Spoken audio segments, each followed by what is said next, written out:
ନାମ ଓମ ପ୍ରସାଦ ମହାରଣା। ବୟସ 14 ବର୍ଷ। ଶ୍ରେଣୀ ନବମ। ଗ୍ରାମ ଶୁକଳପାଟଣା। ବାପାଙ୍କ ନାମ ଦେବେନ୍ଦ୍ର ମହାରଣା। ମାଙ୍କ ନାମ ମମତା ମହାରଣା।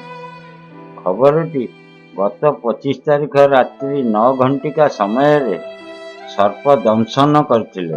ପୁରୀ ମେଡିକାଲରୁ ଆସି ଦେଖାଇବାରୁ ସେଠାରେ ତାଙ୍କୁ ଭୁବନେଶ୍ୱର ଫରୱାର୍ଡ କରିଥିଲେ। ଭୁବନେଶ୍ୱର ଏମ୍ସରେ ପହଞ୍ଚିବା ପୂର୍ବରୁ ଓମ୍ ଆଉ ନଥିଲା। ମାତ୍ର ପରିବାରବର୍ଗ ଅଙ୍ଗ ଦେବା ପାଇଁକି ନିର୍ଦ୍ଧାରିତ କଲେ।